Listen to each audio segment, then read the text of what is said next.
Hello friends, আমার channel town Barbies লাইফস্টাইলে তোমাদের সকলকে স্বাগত। আমি আবারও চলে এসেছি নতুন আর মজাদার একটা গল্প নিয়ে। আগের ভিডিওতে তোমরা তো দেখতেই পেয়েছো তিন্নিদের বাড়িতেই একটা বাচ্চা পাখি চলে এসেছে, আর আজ কিন্তু তিন্নির সব ফ্রেন্ডসরা চলে এসেছে সেই বাচ্চা পাখিটাকে দেখতে। তাহলে চলো দেখে নিই আজকের ভিডিওতে কী কী হতে চলেছে। তিন্নি, তোদের পাখিটা সত্যি কি কিউট রে দেখতে। দেখ আমাদের সবার কাছে কি সুন্দর করে আসছে, আমাদেরকে আবার দেখছে। আমরা তো নতুন, তাও আমাদেরকে দেখে ভয় পাচ্ছে না, আবার ওরারও চেষ্টা করছে, কথাগুলো শুনছে। হ্যাঁ ঠিকই বলেছিস, সত্যি আমাদের পাখিটা খুব কিউট। আমাদের সবার ওর উপরে খুব মায়া পড়ে গেছে।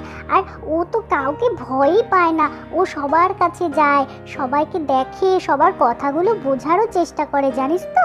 আর শোন না, আমরা না ওর একটা ভালো নাম দেব ভাবছি, কিন্তু কি যে নাম দেব কিছুতেই বুঝতে পারছি না। তোরা একটা নাম ভেবে বল না আমাকে। তিন্নি, আমার না ওকে কোলে নিয়ে আদর করতে খুব ইচ্ছে করছে রে। আমি কোনোদিন এত কাছ থেকে এরকম পাখি দেখিনি, আর তার মধ্যে ও আমাদের মধ্যেই কি সুন্দর বসে আছে, একটুকু ভয় পাচ্ছে না। দেখ না গাছের পাতাটা নিয়ে কি ব্যস্ত। ঠিকই বলেছিস তুই, ওর একটা ভালো নাম দিতে হবে, দাঁড়া আমরা ভাবি। তিন্নি শোন, আমার কাছে না একটা ভালো নাম আছে। আমি ভাবলাম তোর আর তিথির নাম তো ত দিয়ে, তাহলে এই পাখিটার নামও ত দিয়ে রাখলে কেমন হয়? তো আমার কাছে একটা ভালো নাম আছে, ওর নাম না টুনটুন রাখ, খুব ভালো লাগবে। আরে বাহ মিনি, এই নামটা তো বেশ ভালো বলেছিস। আমার নাম আর বোনের নাম ত দিয়ে, তাহলে ওর নামও ত দিয়ে, টুনটুন। কি মিষ্টি নাম, ওর সাথে খুব মানাবে। এই যে তোমাকে কিন্তু আমরা আর বাচ্চা পাখি বলে ডাকবো না, আজ থেকে তোমার নাম টুনটুন। টুনটুন, ওদিকে যেও না, এসো এসো। ইস, গাছের পাতাটাকে নিয়ে কি করছে দেখ। টুনটুন আয় আয় আমার কাছে আয়, এখানে এসে বস। এই আয় বলছি। উফ, কিছুতেই কথা শোনে না। তিন্নিরা সবাই মিলে সেই বাচ্চা পাখিটার একটা খুব সুন্দর নাম দিল। আজ থেকে ওর নাম হলো টুনটুন। আর টুনটুনকে নিয়ে তিন্নিরা সবাই তো ওখানে বসে খেলাই করছিল, আর তখনই সেখানে বর্ষা চলে আসে। কোথায় তিন্নি, তোমরা সবাই এখানে আছো আর পাখিটা এখানে আছে? আচ্ছা ঠিক আছে, ওকে কিন্তু দেখে রেখো, ও যেন কোনো কিছুতে মুখ না দেয় আর কোথাও যেন চলে না যায়, সাবধানে রেখো কিন্তু। না না পিপি, আমরা সবাই মিলে ওকে দেখেই রেখেছি। দেখো না, আমার ফ্রেন্ডসরা তো ওকে দেখতে এসেছে, আর এসে কত সুন্দর একটা ওর নাম ঠিক করলাম আমরা সবাই মিলে। ওর নাম আজকে থেকে টুনটুন, ওকে কিন্তু এই নামেই সবাই ডাকবে। আরে বাহ তিন্নি, তোমরা সবাই মিলে ওর নাম ঠিক করলে বুঝি? বাহ, সত্যি তো নামটা তো খুব সুন্দর। টুনটুন, এই নামটা তো একদম শোনাই যায় না, ভীষণ ইউনিক নেম। এই যে যাকে এই নামটা দেওয়া হলো তার কি এই নামটা পছন্দ? সে তো কিছু বলছেও না আর বোঝাচ্ছেও না। ওরে বাবা, দেখো না এই যে টুনটুন, সে তো দেখছি এই গাছের পাতাটা নিয়েই ব্যস্ত, নিশ্চয়ই ওর এই নামটা পছন্দ হয়েছে, ওই জন্যই কিছু বলছে না, আর কত সুন্দরভাবে তোমাদের সাথে আছে। আচ্ছা তিন্নি শোনো, ওকে তো সবসময় এইভাবে বাইরে ছেড়ে রাখা যাবে না, তাহলে তো উড়েই চলে যাবে। ওর জন্য আমি ভাবছি একটা ছোট্ট খাঁচা কিনে নিয়ে আসি, তাহলে যখন খাবে আর আমাদের সাথে খেলবে তখনও বাইরে থাকবে, আর বাদবাকি সময় ওকে ওই খাঁচাটার মধ্যে রাখতে হবে। তো ওটাই ভাবছি যে এখন আমি গিয়ে বরং একটা খাঁচা নিয়ে আসি। হ্যাঁ, তুমি খাঁচা আনবে, কিন্তু আমি কিন্তু টুনটুনকে একদম খাঁচায় রাখতে দেব না। ও আমার সাথে ঘুমোবে, আমার সাথে খেলবে, থাকবে। আমি ওকে সবসময় খাঁচায় রাখতে দেব না কিন্তু পিপি, অল্প একটু সময়ের জন্য ঠিক আছে। আরে না না পাগলি মেয়ে, সবসময় ওকে খাঁচার মধ্যে রাখবো না, অল্প সময়ের জন্যই রাখবো, তাহলে ওকে বিড়াল টিড়াল এসে বিরক্ত করতে পারবে না। আচ্ছা শোনো, তোমরা যখন ভেতরে যাবে ওকে কিন্তু খুব সাবধানে ভেতরে নিয়ে যাবে, ওর কথা কিন্তু ভুলে যেও না আবার তোমরা খেলতে খেলতে, ঠিক আছে? আমি আসছি। আর এই বলেই বর্ষা চলে গেল টুনটুনের জন্য একটা ছোট্ট খাঁচা আনতে, আর তিন্নিরাও তারপর টুনটুনের সাথে সেখানে বসে অনেক খেলতে থাকলো। আর এখানে আমাদের ধ্রুব আর দুইজন পুলিশকর্মী মেরে রাস্তায় বাইক চেকিং করছে। আয় আয় আয়, দাঁড়া দাঁড়া দাঁড়া দাঁড়া, কোথায় যাচ্ছিস কোথায় যাচ্ছিস? আয় দাঁড়া, গাড়ি সাইড কর, গাড়ি সাইড কর। কি ব্যাপারটা কি? হ্যাঁ, হেলমেট কোথায়? এত স্পিডে গাড়ি চালাচ্ছিস অথচ হেলমেট নেই। তোদের সেফটির জন্য এই হেলমেটটা পরতে বলা হয় রে। যা যা যা, এবার গাড়িটা সাইড কর, সাইড কর, যাবি না কোথাও। আরে স্যার স্যার, আমার কাছেই বাড়ি, এই এখানেই যাচ্ছিলাম, আমার কাছে প্রেসক্রিপশন আছে স্যার, আমি ওষুধ আনতে যাচ্ছিলাম, ওই জন্য তাড়াহুড়ো করে আমি হেলমেটটা পরতে ভুলে গেছি। বাবা, ভুলে গেছি বললেই হলো, বাইকটা নিয়ে বেরিয়েছিস, অথচ বাইকের সাথে যে একটা হেলমেট পরতে হয় সেটার কথা মনে থাকলো না। ঠিক আছে, প্রেসক্রিপশন নিয়ে ওষুধ আনতে যাচ্ছিস মেনে নিলাম, কিন্তু আজকে যদি তোর কিছু একটা হয়ে যায় তাহলে তোর বাড়ির লোককে এই ওষুধটা কে কিনে খাওয়াবে বলতো? যা চা বাদ দে, ছাড়, আমাদের স্যারের সাথে কথা বলিস, গাড়ি সাইড কর। আর তারপর সেই পুলিশ কর্মী সেই বাইক চালককে নিয়ে ধ্রুবর কাছে আসে। এই যে স্যার, একজন বাইক নিয়ে বেরিয়েছে অথচ মাথায় হেলমেট নেই, বলছে নাকি একটা এমার্জেন্সি কাজ আছে তাই হেলমেট পরতে ভুলে গেছি। কি করা যায় বলুন তো স্যার এর সাথে? কিরে, এমার্জেন্সি কাজে যাচ্ছিস? তাহলে হেলমেটটা পরিসনি কেন?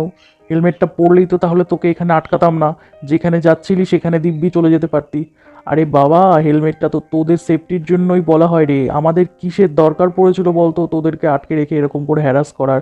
বাইকটার সাথে তো হেলমেট একটা থাকে, সেটা পরলেই হয়। Sir sir please, sir sir please, এবারের মতো ছেড়ে দিন, আর হবে না, এই ভুল আর করবো না। আমি কথা দিচ্ছি স্যার, এরপর থেকে আমি হেলমেট কাগজপত্র কোনো কিছুই ভুলবো না। সত্যি একটা এমার্জেন্সি কাজ ছিল, ওই জন্যই তাড়াহুড়ো করে বেরিয়ে গেছি স্যার। আরে বাবা, আমাদেরকে সরি বলে কি হবে বলতো? নিজেকেই নিজে কথা দে যে তুই আর এই ভুল করবি না, কারণ এই সব কিছু তো তোদের জন্যই বলা। আজকে তোদেরকে ধরছি, চালান কাটছি, ফাইন দেবো, এটাতে আমাদের কি লাভ বলতো? এটা তো তোদের জন্যই করা, এগুলো যদি না করতাম তাহলে তোরা কিছুতেই শুধরাতি না। কিন্তু এখনও কিছু কিছু লোক আছে যারা কেউ কথাই শোনে না।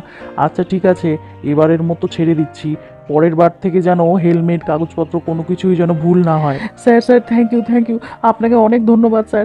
আমি এরপর থেকে আর কোনো দিন হেলমেট কাগজপত্র কোনো ভুল হবে না। তাছাড়া এমনিতে আমি হেলমেট পরেই বেরোই, কিন্তু আজকে একটু তাড়াহুড়োর জন্য হেলমেটটা পরতে ভুলে গেছি স্যার। ধ্রুব আর ওর সহকর্মীরা মিলে কিন্তু এই রাস্তায় বাইক চেকিং করছিল, আর ঠিক একই রাস্তা দিয়ে আমাদের বর্ষা আর মেঘাও আসছিল। আজকের ওয়েদারটা কিন্তু খুব সুন্দর, তাই না বর্ষা? আর এই রাস্তাটা তো খুব ভালো, চারিদিকে কত বড় বড় গাছ, আর হাওয়াটা কিন্তু বেশ ভালো দিচ্ছে। আরে আরে আরে, কি হলো? এভাবে গাড়িটা থামালে কেন বর্ষা? মেঘাদি, সামনে দেখো, পুলিশ দাঁড়িয়ে আছে। দাদা আমাকে বারবার বলেছিল গাড়ি নিয়ে বেরোলে হেলমেট পরতে, আমি পরে আসিনি, এবার কি হবে? ও বাবা, হ্যাঁ তাই তো বর্ষা, সামনে মনে হয় পুলিশ চেকিং করছে। কি হবে এবার? হেলমেট তো পরে আসুনি। বাদ দাও, এই রাস্তা দিয়ে যেতে হবে না, তুমি বরং এখান দিয়ে ব্যাক করে অন্য রাস্তা দিয়ে চলো। আরে ধুর মেঘাদি, মার্কেটে যাওয়ার রাস্তা এদিকে, এদিক দিয়েই যেতে হবে। আচ্ছা ঠিক আছে, যাই তো, দেখি কি হচ্ছে। কিছু হলে দাদাকে ফোন করব, দাদা ঠিক ম্যানেজ করে নেবে। এই ম্যাডাম, ম্যাডাম, দাঁড়ান দাঁড়ান দাঁড়ান দাঁড়ান, গাড়ি সাইড করুন, সাইড করুন, এখানেই দাঁড়ান। এই যে ম্যাডাম, তাড়াহুড়ো করে যে যাচ্ছেন, গাড়ি চালাচ্ছেন, গাড়ির হেলমেট কই? হেলমেট না পরে তো ভালোই স্পিডে যাচ্ছেন, হ্যাঁ? থামুন থামুন, গাড়ি সাইড করুন। সরি সরি স্যার, আসলে একটু তাড়াহুড়ো করে বেরিয়েছি তো, তাই হেলমেটটা পরতে ভুলে গেছি। গাড়িটা আবার সাইড করতে হবে। আচ্ছা ঠিক আছে, সাইড করছি। তাড়া তো সবারই থাকে ম্যাডাম, আজকালকার দিনে সবাই ব্যস্ত, সবারই তাড়া। কিন্তু আপনি বাইক নিয়ে বেরোচ্ছেন, বাইকটার সাথে তো একটা হেলমেট দেওয়া হয়েছে, সেটা তো আপনার সেফটির জন্যই। সেই আসল জিনিসটাই নিতে ভুলে যাচ্ছেন, তাহলে কেমন করে হবে বলুন তো? ঠিক আছে, যাই হোক, এগুলো তো আমাকে বলে আর লাভ নেই, আর আপনাদেরকে বোঝালেও আপনারা বুঝবেন না। চলুন চলুন, গাড়িটা নিয়ে আপনার স্যারের কাছে চলুন, ওনাকেই বলবেন সব। ওরে বাবা, আপনাদের স্যারের কাছে যেতে হবে? উনি যে আবার কি বলবেন। এই বর্ষা, তুমি জিজুর কথা বললে না কেন? জিজুর পরিচয় দিলেই তো আর এই ঝামেলাগুলো হতো না। না না মেঘাদি, আমি আগেই দাদাকে কিছু জানাতে চাইছি না, দাদা জানলে আমাকেই বকবে। আর সত্যি তো, আমি তো হেলমেটটা না পরে এসে ভুলই করেছি বলো। আর সবার জন্য যা আইন, আমার জন্য সেটাই হবে। দেখি না কি হচ্ছে, যদি ফাইন দেয় তাহলে ফাইন দিতে হবে, কি করা যাবে বলো? আর এভাবে যদি আমরা সব কিছু জেনে শুনে আইন ভেঙে দিই, তাহলে সবাই এটা করবে। বলছি স্যার, আবার দুজন ফিমেল স্কুটি নিয়ে এসছে, তারাও হেলমেট পরেনি, আপনার কাছে নিয়ে আসছি। ওরে বাবা, আবার হেলমেটেরই কেস! উফ, এরা দেখছি কেউ শুধরাবার নয়। স্যার, এবার তাহলে আমি আসছি স্যার, আপনাকে অনেক ধন্যবাদ। হ্যাঁ হ্যাঁ, ঠিক আছে, আসুন, কিন্তু ওই নেক্সট টাইম থেকে যেন এই হেলমেট না পরে বাইরে বেরোনোর এই ভুলটা যেন আর না হয়। কি শুরু হয়েছে বলুন তো পিন্টু বাবু? হেলমেট পরা তো মনে হচ্ছে আজকাল সবাই ভুলেই যাবে, বাইক নিয়ে বেরোচ্ছে অথচ হেলমেট পরছে না। কটা কেস হলো বলুন তো সকাল থেকে? এই মেঘাদি, দেখো, ওটা তো মনে হচ্ছে ধ্রুব। কি বলছো বর্ষা? ধ্রুব?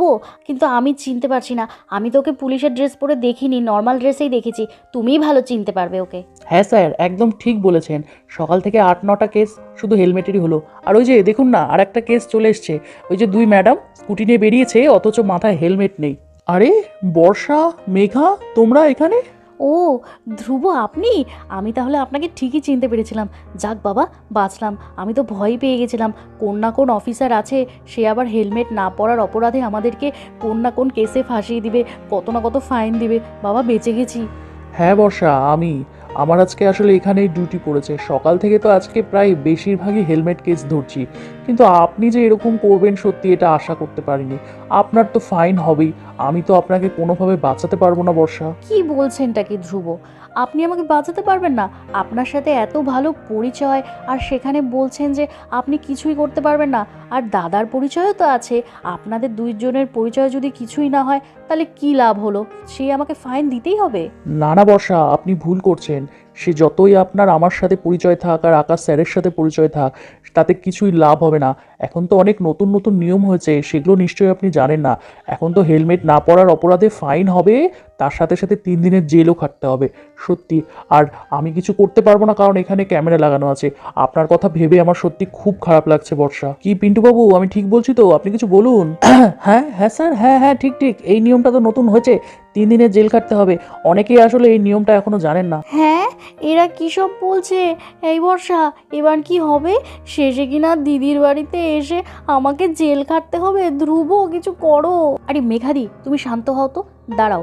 ধ্রুব, আপনি নিশ্চয়ই আমার সাথে মজা করছেন, তাই না? এরকম নিয়ম তো আমি কোনোদিন শুনিনি। দাঁড়ান দাঁড়ান, আপনি আমাকে ভয় দেখানোর চেষ্টা করছেন। আমি এক্ষুনি দাদাকে ফোন করছি। দাদাকে ফোন করলে আমি সব কিছু জানতে পেরে যাব। ওহো বর্ষা, আকাশ স্যারকে ফোন করে কোনো লাভ নেই। আজকে ডিউটিতে তো আমি আছি, আর আমার কথাই শেষ কথা। আর আমি তো আপনাকে বাঁচাতে পারবো না বলুন। এখানে তো আগেই বললাম যে অনেক ক্যামেরা লাগানো আছে। এখন যদি আমি আপনাকে বাঁচিয়ে দিই, তাহলে আমার চাকরি নিয়ে টানাটানি হবে। সেটা কি খুব ভালো হবে বলুন তো? শুনুন না ধ্রুব, আমি রিকোয়েস্ট করছি আপনার কাছে। আজকে সত্যি খুব তাড়াহুড়ো করে বেরিয়েছি তো, ওই জন্য ভুল হয়ে গেছে। এই ভুল আর কোনোদিন হবে না। প্লিজ আজকের মতো একটু ছেড়ে দিন আমাদের। আচ্ছা ঠিক আছে, আপনি যখন এতবার করে রিকোয়েস্ট করছেন, দেখি তাহলে কি করা যায়। আচ্ছা পিন্টু বাবু, কি করা যায় বলুন তো? কিছুই করা যাবে? হ্যাঁ স্যার, আপনি চাইলে তো সব কিছুই করতে পারেন। ছেড়ে দিন ম্যাডামদেরকে। ম্যাডামরা শুধু শুধুই ভয় পেয়ে যাচ্ছে, আপনি একদম ঘাবড়ে দিয়েছেন। ঠিক আছে বর্ষা, এবারের মতো তাহলে ছেড়েই দিলাম। আমি আসলে আপনাদের সাথে একটু মজাই করছিলাম, কিন্তু হ্যাঁ, নেক্সট টাইম থেকে কিন্তু হেলমেট না পরে একদম বাইরে বেরোবেন না। এটা তো আপনাদের সেফটির জন্যই বলা বলুন, এটাতে আমাদের তো কোনো স্বার্থ নেই। এটা যেন মনে থাকে। ঠিক আছে, যেখানে যাচ্ছেন যান, সাবধানে যাবেন। ও বাবা, ধ্রুব, তুমি বাঁচালে। আমি তো ভয় পেয়ে গেছিলাম। আমি ভাবলাম শেষে কিনা দিদি জিজুর বাড়িতে এসে আমাকে জেল খাটতে হবে। ও, আপনি এতক্ষণ ধরে আমাদের সাথে মজা করছিলেন, তাই না? খুব ভালো লাগছিল। আমরা এখানে দুইটা মেয়ে দাঁড়িয়ে দাঁড়িয়ে টেনশন করছি। আমি প্রথমে বুঝতে পেরেছিলাম যে আপনি এরকমই কিছু একটা করবেন। হ্যাঁ, আর এরকম নতুন নিয়ম কোনোদিনও চালু হয়নি। তাহলে আমি জানতাম না বলুন তো? আচ্ছা ঠিক আছে, আপনি আজকে ছেড়ে দিলেন, তার জন্য থ্যাংক ইউ। আর হ্যাঁ, সত্যি বলছি, নেক্সট টাইম থেকে এই ভুল আর হবে না। এরপর থেকে আমি হেলমেট না নিয়ে সত্যি বাইরে বেরোবো না। হ্যাঁ বর্ষা, হ্যাঁ সত্যি আমি একটু আপনাদের সাথে মজাই করছিলাম। ঠিক আছে, এই সব কিছু তো আপনাদের কথা ভেবেই বলা, আপনাদের সেফটির জন্যই। ঠিক আছে, এরপর থেকে যেন এই ভুলটা না হয়। যেখানে যাচ্ছেন সাবধানে যাবেন। তাহলে বন্ধুরা, আজকের গল্প থেকে তোমরা কি শিখলে? যে রাস্তায় বাইক নিয়ে বেরোলে কিন্তু অবশ্যই হেলমেট পরতে হবে। আর সবসময় কিন্তু ধ্রুবর মতো পুলিশ তোমাদেরকে বাঁচিয়ে দেবে না। নিজেদের সেফটির জন্য হেলমেটটা অবশ্যই নেওয়া উচিত। তাহলে আজকের গল্পটা তোমাদের কেমন লাগলো কমেন্ট করে কিন্তু অবশ্যই জানিও। আর ভালো লাগলে আমাদের চ্যানেলটাকে সাবস্ক্রাইব করে দিও। আরও নতুন নতুন গল্প দেখার জন্য আমাদের পাশে কিন্তু অবশ্যই থেকো। তাহলে আজকের মতো গল্পটা এখানেই শেষ করছি। তোমরা ভালো থেকো, সুস্থ থেকো, সাবধান থেকো। টাটা।